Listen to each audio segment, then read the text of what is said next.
So good afternoon, everyone, and welcome to this Blackfinch webinar on tax year-end and all the tools that you're going to need going into this period of the year. My name is Anna Brooksbank.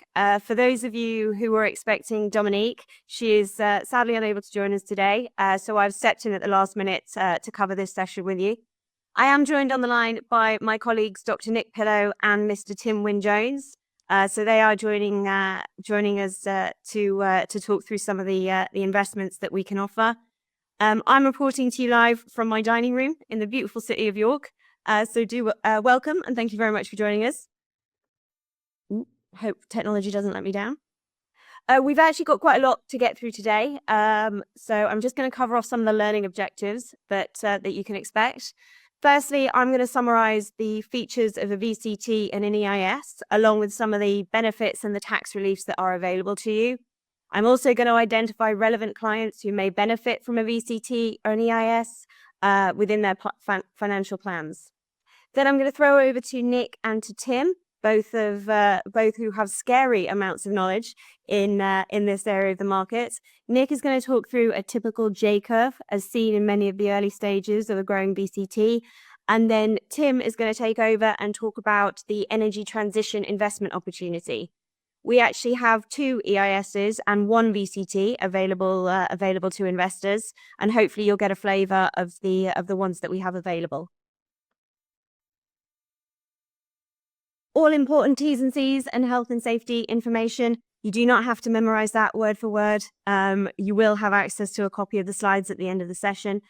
Foremost, what that will actually tell you is that I cannot, under any circumstances, give tax advice, nor can anyone at Blackfinch.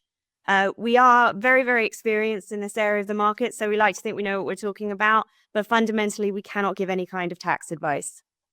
Also, this presentation is designed for professional investors, so professional advisors, beg your pardon. If you would like any client-facing documentation, then we can send that to you as well, so do ask us. But for the purposes of today, this is purely for financial advisors. You do need to be aware of the risks involved in investing in VCTs and EISs. These are classified as high-risk investments, and we don't shy away from that. You do need to be aware of what is at stake, so to speak, and you do need to make sure that these investments are suitable for your clients. We can go into a huge amount of depth as regards to the risk that your clients will be exposed to and how we attempt to mitigate those. So do speak to us if you are wanting more information in that regard. So what is a venture capital trust? In very simple terms, they are investment vehicles aimed at fostering investment into small and medium-sized enterprises. And that is the perfect sentence to describe a venture capital trust. Effectively, what they are designed to do is to encourage investment by private individuals into UK businesses, into UK small businesses. So they are designed as a way to feed the economy. Why invest in a VCT? What makes them useful? What makes them appealing? First and foremost, it is the attractive tax benefits. So with a VCT, you will benefit from 30% income tax relief, you will benefit from tax-free growth, and you will benefit from the tax-free dividends. So yes, there are risks associated with this type of investment, but fundamentally, we like to think that that is offset by the myriad of tax benefits that you get with them and the attractive underlying investments. You will also see the reasons for investing in a VCT. They do complement other investments. There are a wide range of investment strategies and ways that clients can benefit from them. They do add a massive amount of diversification to a client's portfolio. And foremost, a cause close to my heart, if you like, they do contribute massively to small companies within the UK. They create jobs, they create technological innovation, and they do provide a really nice story for investors that are looking to make a contribution. I'm at risk of getting on my soapbox, I know, but hopefully what Tim and Nick will do is bring to life the underlying stories of venture capital trusts and how they do make a significant contribution. And that is a story that a lot of our investors do like to get behind. And they do like to follow the stories of the companies that they've invested in and see them grow over time. If you were going to screenshot any one particular slide of this presentation, I would argue that this is one of them. The who, what, where, and when to use a VCT. After working with financial advisors for over 10 years now, and working in the tax efficient space for over 10 years, I find that what I spend most of my time talking about is the where to use them and where the opportunities sit. And that seems to be where a BDM can add most of their value. So a couple of highlights here, and these are the cases that I have actually seen live, and I have actually seen advisors use VCTs for. First, we've got there is business owners with surplus cash in their business. If you've got anyone looking to extract profit from a business and looking to take cash out, cash in a business is often sat being lazy. So if they're looking to take it out and have it in their pocket, but they don't fundamentally want to have to pay the tax bill associated with that, then they can use a VCT to offset that and benefit from having the money in their pocket. So a VCT can come into play if you have any business owners with surplus cash in their business. Landlords can often benefit from VCTs, especially where the income doesn't count towards pensions. I live in the middle of York. I am surrounded by landlords because of the massive holiday let community that we've got and second homes. So landlords that are looking to offset the income tax from rental income can benefit from a VCT. Clients who are limited on pensions, on contributions to pensions. This, I think, is going to become more interesting over the coming years as pensions potentially become less appealing, especially with the changes to IHT. So if you've got clients that have maxed out their pension contributions for the year and are looking for a home for the extra cash, and in a sense would like to take tax-free income from the VCT, then again, this becomes an appealing opportunity for them. And finally, clients looking to encash bonds and where they are facing a tax bill there. So fundamentally, it is anyone who is looking to offset their income tax bill and potentially take a tax-free income from the investment at a later stage. We do have client-facing documents with more details on any of those planning opportunities. So if you would like more information on them, then do let us know and we can send those over to you. One example I did want to talk you through with regards to regular investments in a VCT. Fundamentally, you do have to hold a VCT for a minimum of 3 years in order to benefit from the tax breaks. But what we wanted to talk to you about is some of one of the key benefits of ongoing investment into a VCT. So hypothetically, in this example, we've got a client who has put £50,000 into a VCT every year for the first 5 years. So year 1, 50, year 2, year 3, year 4, year 5, and so on. When it gets to year 6, often a provider will offer a share buyback where you can effectively take some of your money out of a VCT at a reduced NAV. And then what you can do with that extra money that has now landed back in your bank account is you could effectively feed it back into a VCT and reclaim the income tax on the same money. So when it comes to year 6, you take some money out of the VCT through a share buyback and you pop it back in, so to speak. And effectively, you're getting a further 30% income tax break on the same money. So by the time you get to year 6, you've still only put £250,000 into a VCT, but your cumulative income tax has now reached £90,000. If you continue to do that into year 7, then your cumulative income tax relief has breached the £100,000 mark. So the point I wanted to make with this is that as an ongoing VCT investor that continues to almost feed the system and keep feeding your investment, you can benefit from ongoing tax breaks from the same money, which if you've got someone who is taking rental income from a property and paying income tax on that, then they can effectively offset the annual income tax bill through the constant use of a VCT without having to add new money into the system.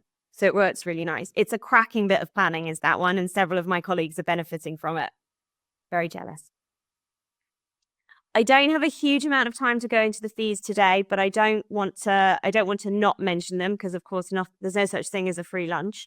But you will get a copy of the slides, and your local business development manager will go into more detail on the VCT fees and how they are actually structured. So do come and talk to us about that if you would like to. There is also an early bird discount available on our VCT at the moment. There's a 1% discount on applications received by 5 p.m. on the 3rd of April, and any existing Blackfinch investors are entitled to an additional 1% loyalty discount throughout the entire year, and that is with no end date. So if you do have any clients that you are looking to place into a VCT in the next few months, do contact us and do give us a call. Very quickly moving on to enterprise investment schemes. So enterprise investment schemes, again, it's a UK government initiative designed to stimulate small investments within the UK economy. The rules are slightly different in terms of what tax breaks are available, and they don't have the liquidity opportunities that a VCT would do. In a sense, with an enterprise investment scheme, you have to hold the money for a minimum of 3 years, and then an endpoint depends on any successful exits that we have within the portfolio. So there are no share buybacks and there are no income opportunities with an EIS. So you do need to make your clients aware of that when you are looking at these schemes. They do, however, have some of the best tax breaks available. I call the EISs the Swiss Army knives of the tax efficient world, because they do a little bit of everything, or so it seems. So in the first instance, you do get your 30% income tax relief. That is providing you hold it for a minimum holding period of 3 years. With income tax, you also get carryback, so you can carry it back to the previous year. That is providing that you have allotted in the current tax year. So if you allot in the next couple of months before the end of the tax year, then you can carry back your income tax bill to the previous year. So that is something to bear in mind. You also get tax-free growth on the investment. So any growth that was in the portfolio is also tax-free. You also benefit on loss relief, and I've got a slide on that to explain it in a second. Capital gains tax deferral is also an option for clients. That's always very good if you've got anyone selling a second home. It is also available, business relief is also available on EISs, providing that they've held the shares for 2 of the last 5 years and on death. It is our understanding that EISs also form part of the £1 million allowance for business relief that is being introduced as a result of the 2024 budget.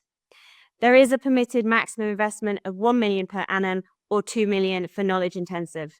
Sorry, I also should have said that on venture capital trust, there's a maximum investment of 200 grand per year as well. Sorry, I should have mentioned that earlier. But they are effectively, there is a lot of reliefs that are available with EISs. For those of you that have been in the industry for a while, you may remember back in the day that an EIS consisted of exposure to one company, and that is what you got. You may remember the days of the renewable energy, asset-backed capital preservation, enterprise investment schemes that providers offered, where clients got exposure to one company and that was it. Those days are very much behind us, and now what clients can expect from the Blackfinch proposition is up to circa 10 companies that they will get exposure to. This means that clients see a diversification of their assets, and they see a philosophy that does not believe in putting all your eggs in one basket. The reality is that some of the companies within these types of investments do not succeed.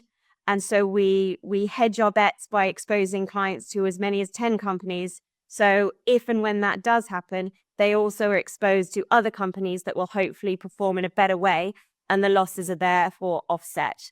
So in the working example here, clients exposed to 10 companies, we would potentially, in a hypothetical world, see 3 companies not succeed, and the investment can claim loss relief on that. 2 companies would return 2 times their money, hypothetically. 2 companies would return 3, 2 would return 5, and then you'd have 1 that would go gangbusters, and that would be hypothetically the star of the show. So the point from this slide to take away is that clients are exposed to lots of different companies at any one time, thus spreading the risk and diversifying the assets. Working example of loss relief, and this is sort of to counteract the point that on an EIS you will lose all your money. There are buffers to that. So hypothetically, you have £10,000 exposed to one of the companies in our EIS portfolio that effectively fails and does not perform as well as we would hope. In that case, on that £10,000, you have still been able to claim your 30% income tax relief, and you have been able to claim loss relief at your tax rate. So in this case, if it's a 40% high rate taxpayer, you've been able to claim just shy of £3,000, so £2,800 of loss relief. So whilst the story is not ideal, your net loss on that is only £4,200 versus the full £10,000 that it is often mistaken for. So along with your income tax break and any growth that there is in any of the other companies in the portfolio, your exposure to loss is the 4,200 that you see there. We do have further documentation on loss relief. So if you're wanting more information on that, then we do have a PDF file that we will be able to share with you, and that will go into more detail onto how loss relief works. Ooh, sorry, skipped a slide. Just the simple way of claiming the tax reliefs within an enterprise investment scheme. So income tax relief and CGT referral, they are claimed through self-assessment via a tax return, carry back to the previous year for income tax, and of course deferred gains from up to 3 years prior to the date of investment. And I have a slide on that in a second. So it is very simple to claim the income tax and CGT deferral. With inheritance tax relief, because if you hold the EIS for two of the last 5 years on death, and they do work for inheritance tax benefits, that is claimed through your IHT 412 form, and that will be done by the executors of the estate as part of the overall probate process. So that they are quite simple ways of claiming the tax break. The autumn budget has been all over the press over the last few months. It's been very, very hard to avoid it. The Chancellor did mention both EISs and VCTs as a positive, and she didn't make any fundamental changes to the way they are treated. We have seen support from both sides of the House on these type of investments, which is always very encouraging. A couple of stats there for you to consider. Almost 2/3 of clients now potentially consider EISs as a result of the autumn budget, and almost half of clients estimate to be actively deployed in EISs in this tax year. So what the budget has done is shine a spotlight on tax-efficient investing as a way of providing clients with the best possible service and helping them mitigate some of the tax implications that they're likely to see in the coming years. So there has been a positive to the Chancellor's changes, if you like. Another important slide to take into consideration, and this is the who, what, where, and when to use an EIS. If you're going to screenshot another slide, I would argue that it's this one. Clients with an asset that they would like to sell but don't want to pay the CGT. I'm guessing a little bit here, but I anticipate that second homes, buy-to-lets, and holiday homes might become a less popular option for people going forward. I live in the middle of York, and the local council is actively trying to discourage second homes now, and it is trying to clamp down on holiday lets. So I do wonder if holiday homes and buy-to-lets are going to be as appealing. So more and more people are potentially going to be crystallizing again in property in the next few years, in which case an EIS for a CGT bill will potentially become more appealing. Sophisticated high net worth investors who are happy to take the risk and benefit from the returns, but also benefit from the income tax breaks as well. So if you've got clients that are paying heavy income tax bills, but would be interested in some of the more alternative investments that you can see in an EIS, that would be something for them to potentially consider. Also, you have the same benefit with an EIS as you do with a VCT in the sense of having the income tax break, but it also might be useful for clients that are looking to mitigate an IHT liability as well. So don't forget that they do qualify for business relief, providing you meet the 2-year and on death requirements.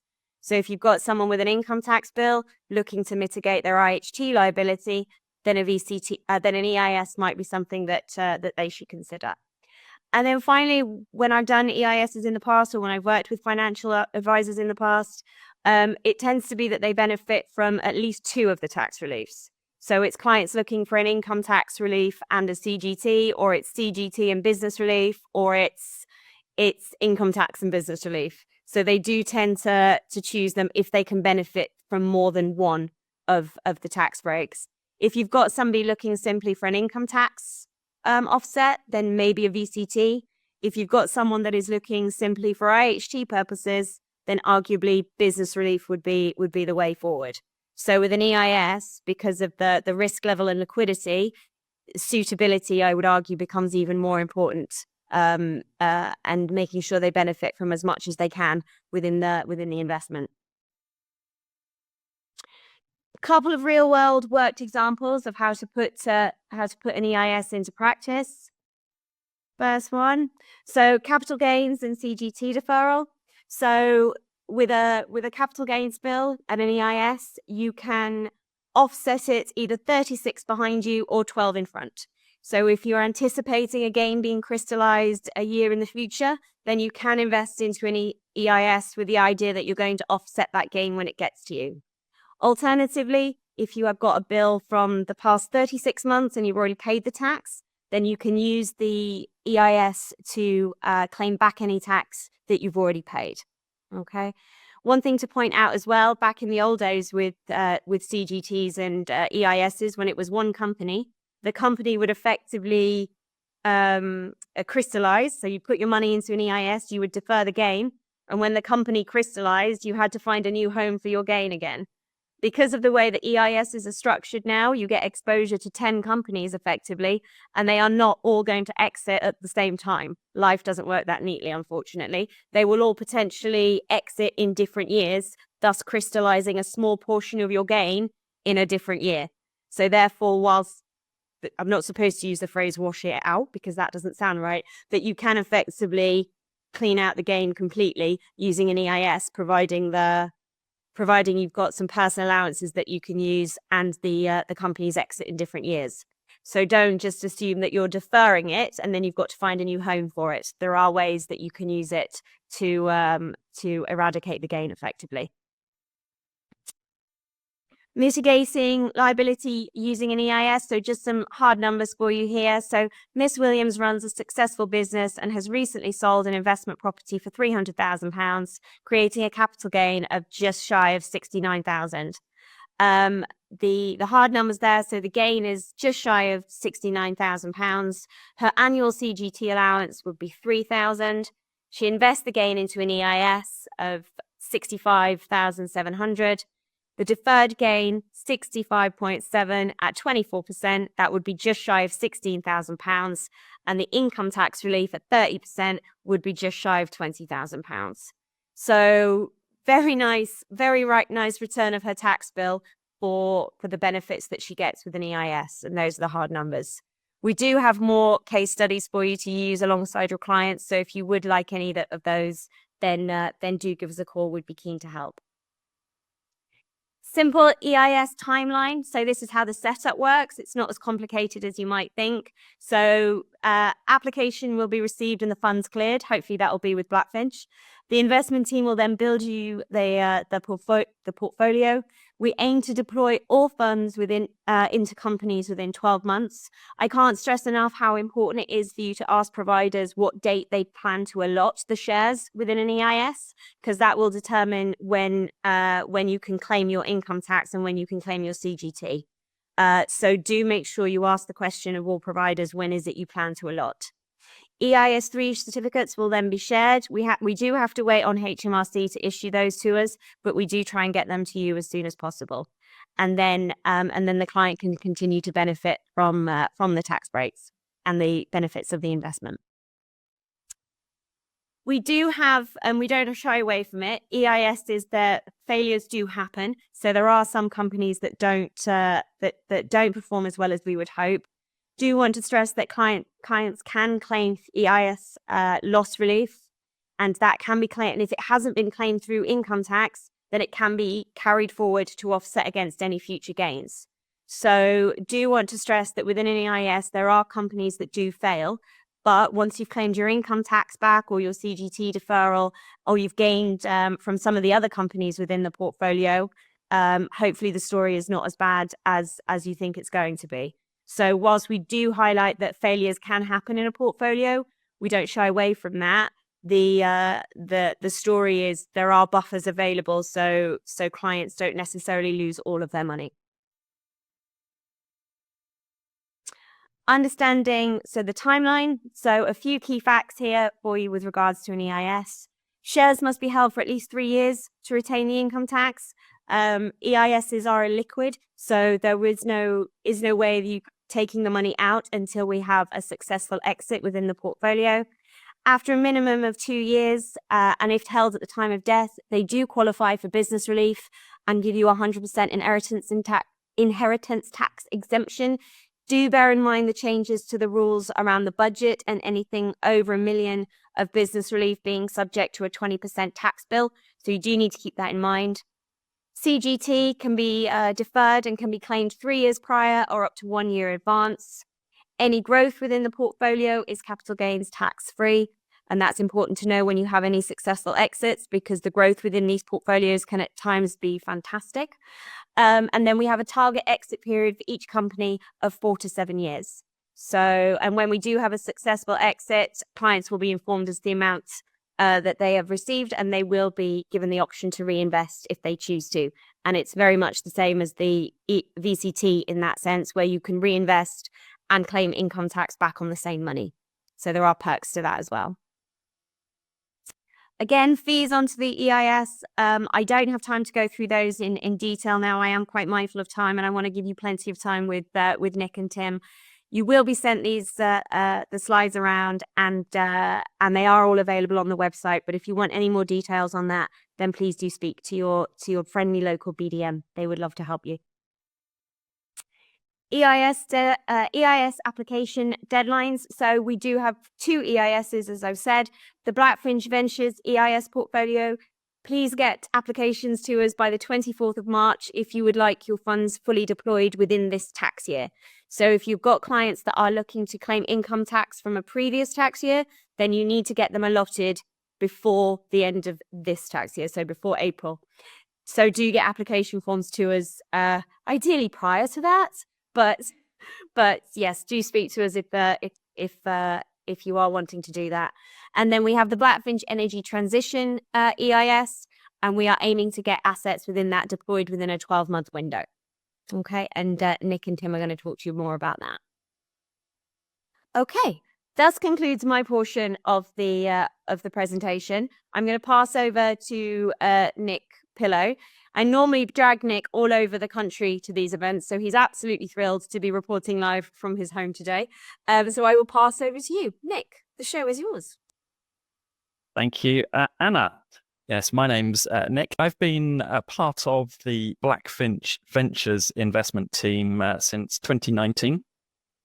But my background before that wasn't in finance. It was actually in the types of tech early stage companies that we invest in. In fact, my doctor comes from a PhD in AI from rather too long ago. So we don't talk about that too much these days. But yes, I've been through the technical side, the business side of early stage companies. And actually, that's typical of the Blackfinch Ventures investment team, which you can see there. Richard Cook, obviously the CEO of Blackfinch, he's not running the ventures team on a day-to-day basis, but very much still involved. And of course, he's the one who founded Blackfinch itself, very entrepreneurial. But some of the others here, Ruben Wilcock, who does run the team on a day-to-day basis. He's founded 4 tech startups. Richard Harley down bottom left there, he founded and ran a very successful education tech startup. So a lot of experience. Most of the team have that experience within the types of company we invest in, which is very unusual for UK investors like us. And it's not just us. This is the investment team, and we make the investments and we support the companies on their journey as they scale up, we hope, and ultimately deliver returns for clients.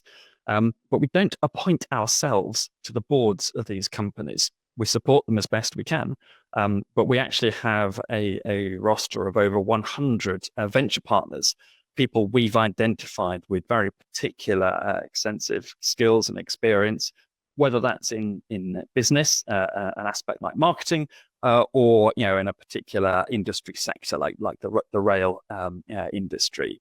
And we think these people add real value to the companies in which we invest. There's another way we try to differentiate ourselves from other investors. And I'd love to talk to you about all these differentiating factors. For example, our very structured process that we go through when we're making investments and working collaboratively as a team, which again is a little bit different. But in the interests of time, I must move on to the topic Anna has set, which was the J Curve for our VCT. And as I said, I joined Blackfinch where it was the summer of 2019, helped launch our VCT at the end of that year. And we made our first sort of share issue then at the end of March 2020, which you might remember was just as the country was descending into lockdown, perhaps not the ideal time with the benefit of hindsight. But, we raised the money that we needed to at that point. But of course, particularly at that point, we've got costs that start straight away in the VCT, and it takes time, first of all, to get money deployed into companies, and then to see the growth of those companies.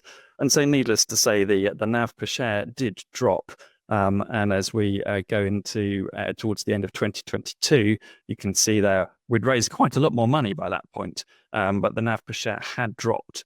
But that was the point at which it started pulling up as the growth and the investments we'd made, early on started to, pull through. And by the time we get to last year, we were, in fact, almost exactly a year ago, we declared our first dividend, 2.5 pence. And we were growing, the NAV per share was climbing up. So by September last year, we'd got £42 million net assets, and the NAV per share plus that 2.5 pence dividend up almost £1.05. And we've since gone on. We paid another dividend of 2.6 pence in December, so we paid 5% of NAV in the course of 2024. And in fact, we have gone on to declare now another dividend of 2.5 pence, which will be payable in May this year and eligible to anyone who invests by the 3rd of April. So if you get in before the tax year end, you will get that next dividend. And I should say we are still some way short of the £1.30 level for the NAV plus dividends, when we will start to earn any performance fee.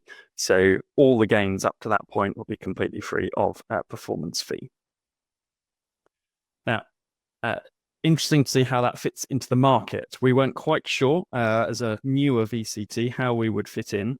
And so we looked at all the NAV total returns for many of these other VCTs. This was our research based on, I think, AIC data towards the end of last year.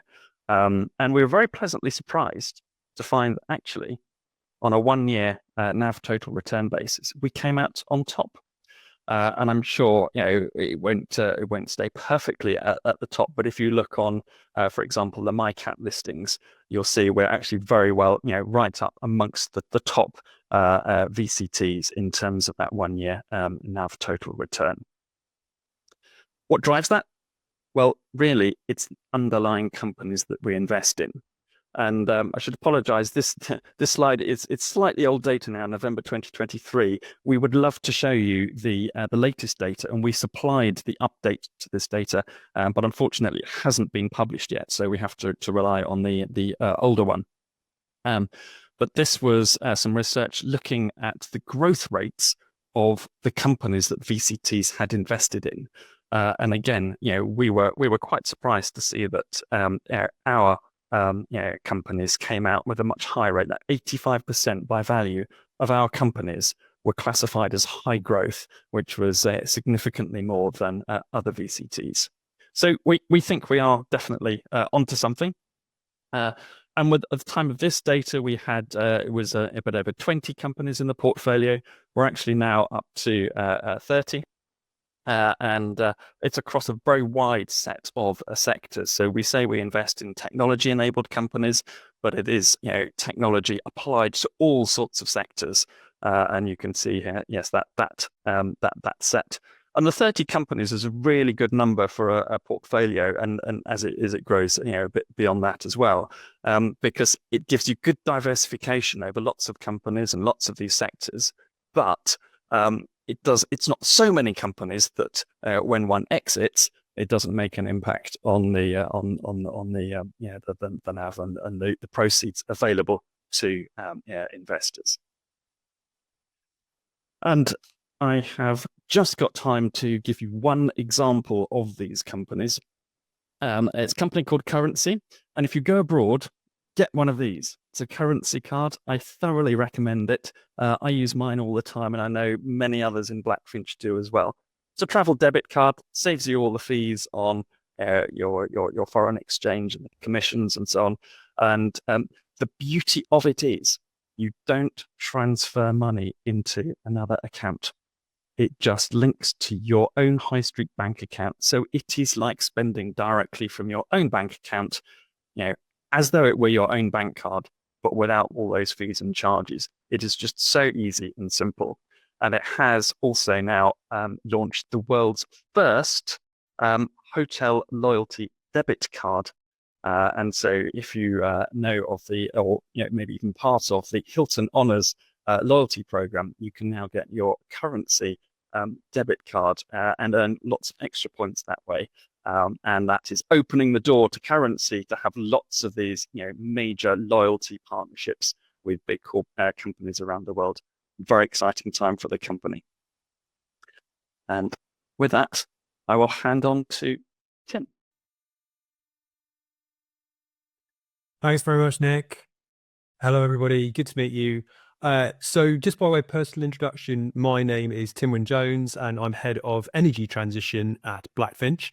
So I've spent my career working in business and product development within energy, and specifically within the development of low carbon technologies. And I also have a master's degree in sustainability and corporate responsibility.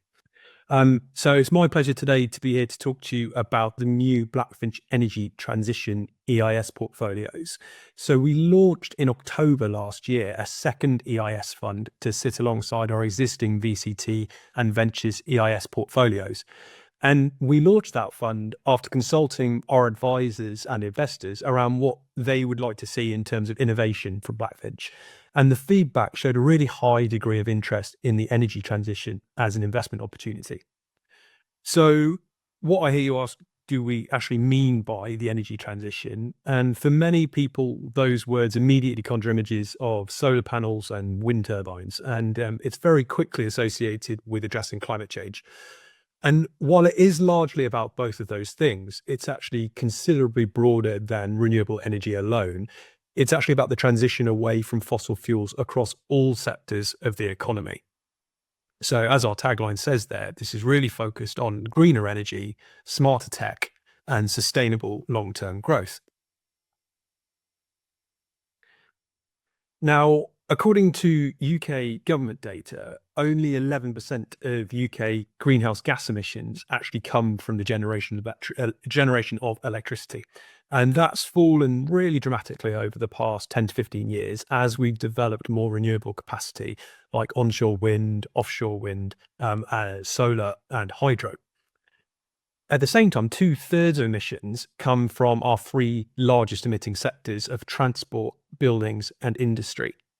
But this isn't just about emissions. It's with generation and technology costs having fallen so much in recent years, and more demand for electricity for things like electric vehicles, heat pumps, electrification of industrial processes. Renewable energy is now the cheapest form of new generation capacity, and global investment in renewables and clean tech now far outstrips investment into oil and gas.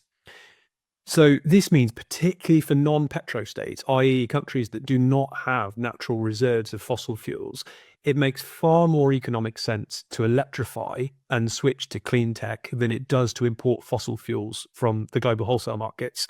And that's particularly true of recent times where it's been very, very volatile due to geopolitics, such as Russia's war in Ukraine, which has really driven energy prices very, very high.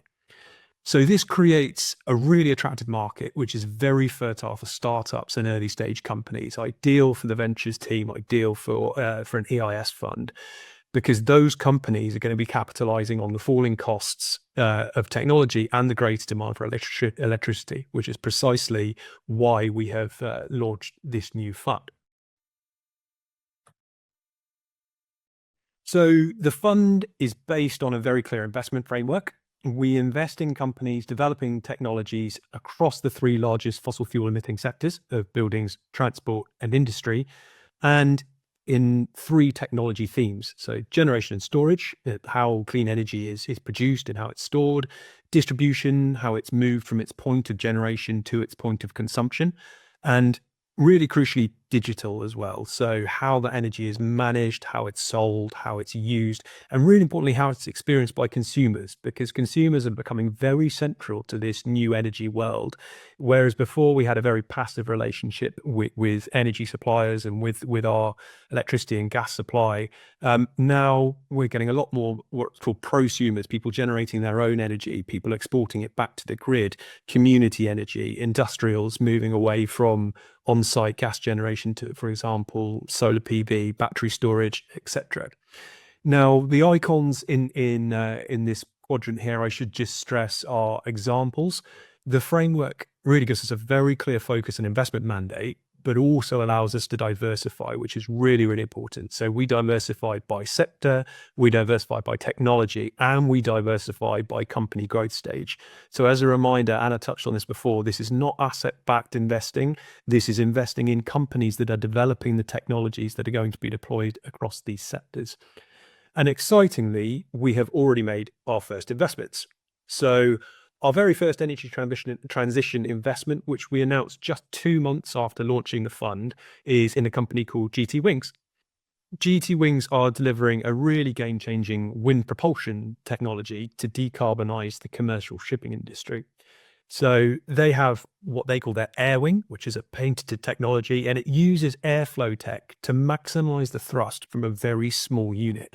Like the as you can see in the illustration here, it's like the wing of an aeroplane placed vertically that captures a lot of the wind and then really significantly reduces the fuel consumption and associated emissions from shipping.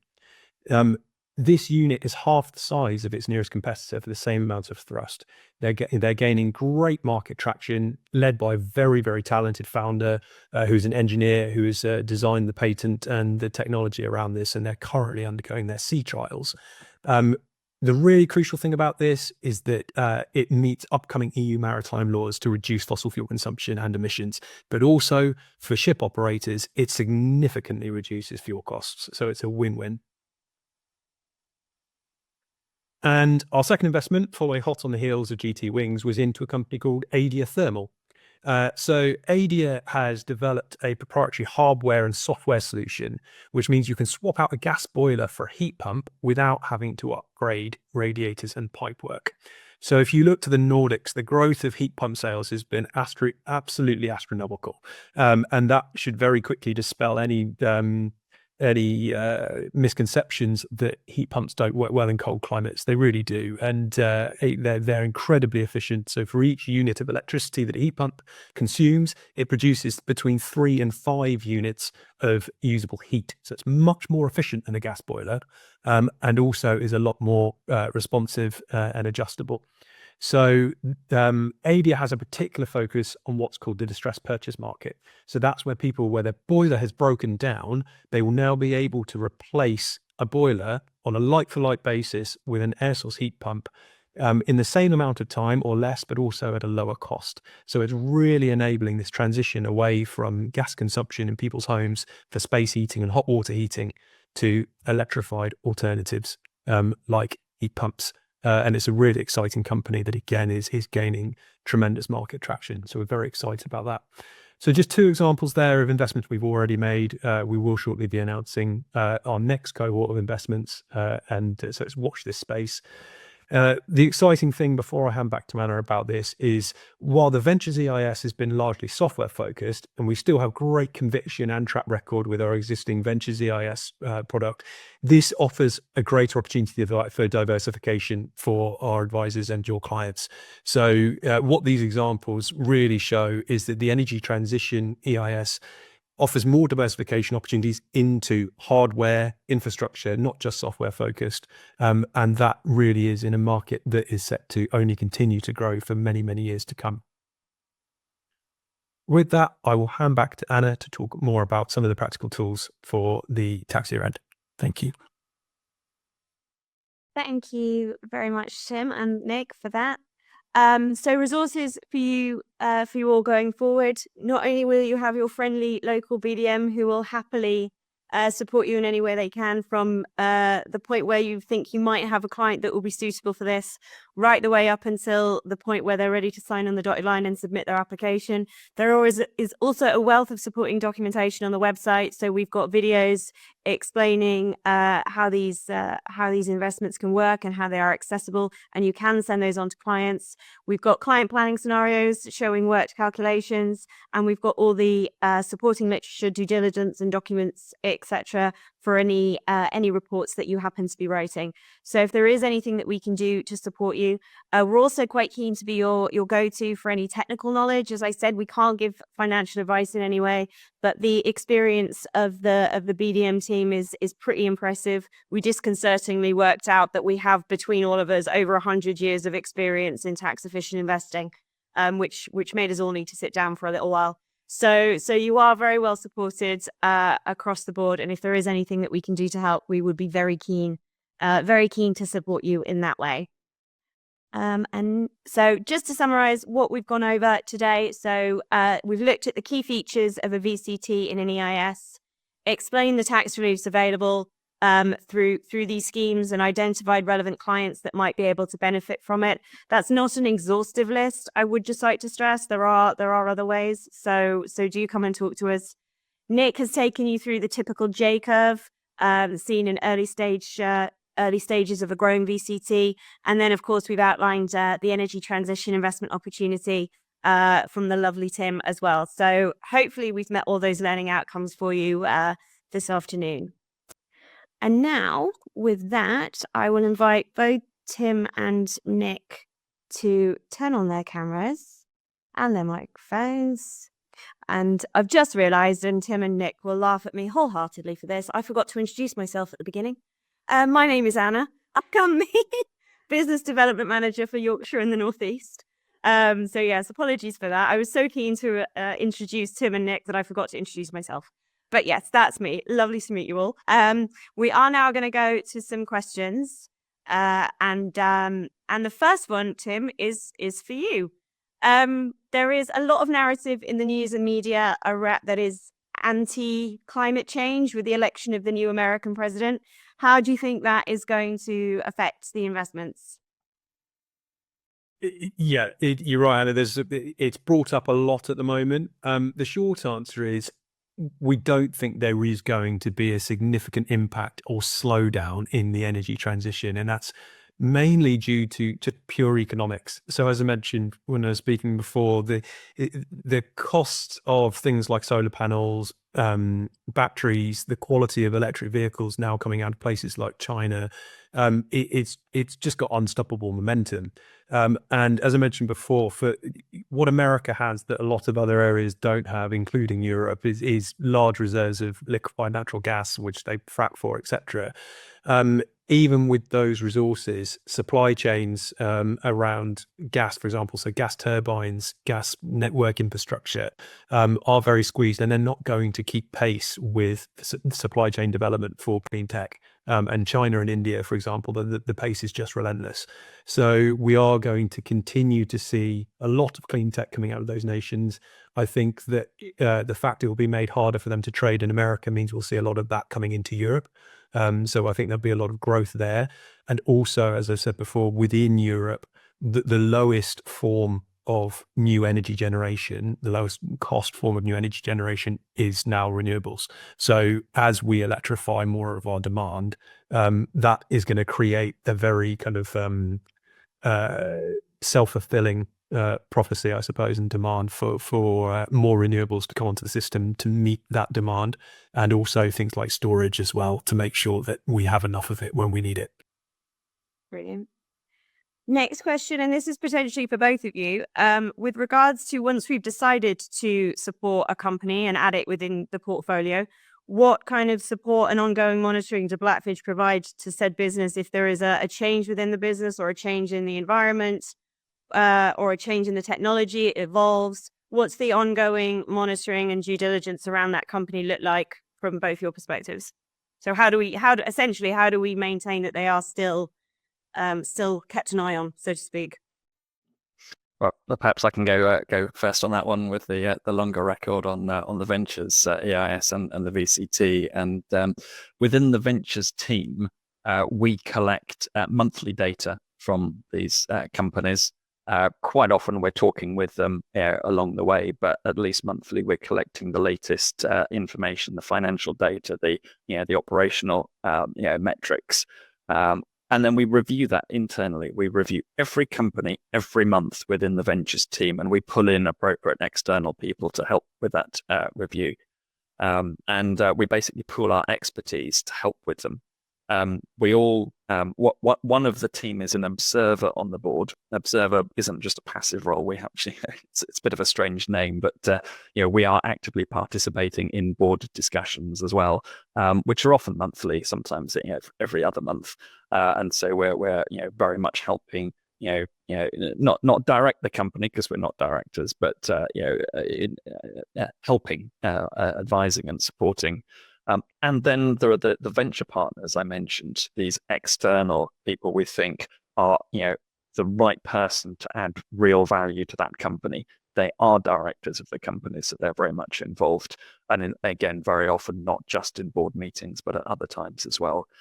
So we really are alongside working with these companies, on their journey when we expect to be invested in the company for 4 to 7 years. And that's our target period. It could be even longer. And so, we very much want to support them and help them scale up to be, as big as they can and generate the best returns for clients. Tim, do you have anything you want to add that one? Thanks, Annie. Yeah, just to build on what Nick said. So it's important to stress it is the ventures team that also manages the energy transition portfolio of companies as well. So everything Nick has just talked about there in terms of monthly reviews, board support, etc., is the same of any energy transition company we invest in as well. So everything Nick says stands. The additional benefit we have with our new fund is also leveraging the wider capability within the Blackfinch group. So for people attending today who may not be aware, Blackfinch has its own energy division, Blackfinch Energy, which owns and operates solar and wind farms in the UK. It's about 120 megawatts of capacity, or to translate that into something a bit more meaningful, that to give people an idea, that's across about 70 sites, 70 wind and solar sites in the UK. And it's enough energy to power tens of thousands of homes equivalent each year. So we have a lot of experience in energy, and we have a lot of connections in the market, which is unusual for an investment company. And then, like Nick said at the start of the presentation, so many of our teams, in addition to investment professionals, we have people with direct operational experience within the industries in which we invest. And that's really, really important. So that gives us a great advantage in both identifying really good companies and then really nurturing them and helping them grow. Brilliant. Thank you both very much. I've got a couple of extra questions that have come through on my phone. I don't have time to answer everyone's question, unfortunately, but they will be distributed to your local BDM, and we will follow up with you after the event. So these are in no particular order. They've just come through according to when they've been asked. What is the impact of the reduction of changes to business property relief? So no doubt you're all aware, as a result of the Chancellor's budget in autumn of last year, that we've got some new rules heading to us with regards to business relief, where anything over £1 million held in business relief will be subject to a 20% tax charge. So if you have anything more than £1 million in BR, then you are looking at a potential tax charge. Well, you are looking at a tax charge on death. The impact of that on businesses out in the real world is substantial, as I'm sure you're all aware. Ways to mitigate that bill will be incredibly hard. So in terms of the fishmongers on the high street, that is going to have a substantial impact. In terms of asset-backed business relief, yes, it's going to impact those that have more than £1 million, or if you're a married couple, have more than £2 million, because each person gets their 1 million. The stats that we got from HMRC is that 87% of people that invested in asset-backed business relief have less than £1 million within the investment. So fundamentally, they're not going to be affected all that much. It really is for those that have more than £1 million that are going to see the impact, and that will be the ones that own businesses rather than investing in asset-backed business relief. If anyone would like a full CPD session on business relief and how it works, then do get in touch with us, and some of the impacts from the budget, then we would be quite keen to talk to you about that. Just on that as well, with regards to CGT and the increases that she introduced back in October, that will make EISs more appealing if you've got clients that are crystallizing gains, etc. And the pension changes, of course, with inheritance tax, that might potentially make VCTs more appealing and earlier life for earlier planning for those that don't want to tie their money up in pensions. Can you use business relief for CGT deferral? No is the answer. So different tax efficient investments have different tax breaks. So if you think about it, business relief is simply for inheritance tax. VCT, you'll get your income tax break and your your tax-free income. And then EIS is at the top of the spectrum. You get your income tax, CGT, business relief, loss relief, and tax-free growth. So if you're looking for CGT deferral, it is strictly just an EIS.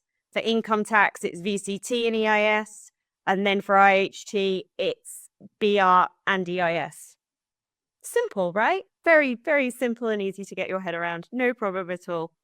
Final question. Has the IHT after 2 years, the 2-year position of IHT changed? Not to our knowledge, no.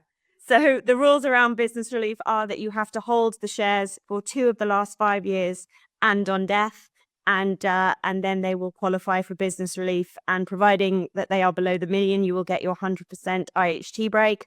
Anything over the million will be subject to a 20% bill. Of course, AIM is very different. There is no £1 million allowance. You will be subject to the 20% tax bill at that point. Okay. I'm very, very mindful of time, so I am gonna spread the rest of the questions out to the BDMs, and they will be in touch with any answers and to follow up. There will be a short questionnaire at the end of the presentation where you can fill out any feedback or any further questions that you might have, and then we will send you your CPD certificates after the session. But thank you very much to Tim and Nick for joining me today. Thank you very much to all of you who attended. We hope it was valuable. We hope we just haven't thrown a load of information at you. If you have any further questions, do get in touch with us. We would very much like to talk to you. But thank you very much for today.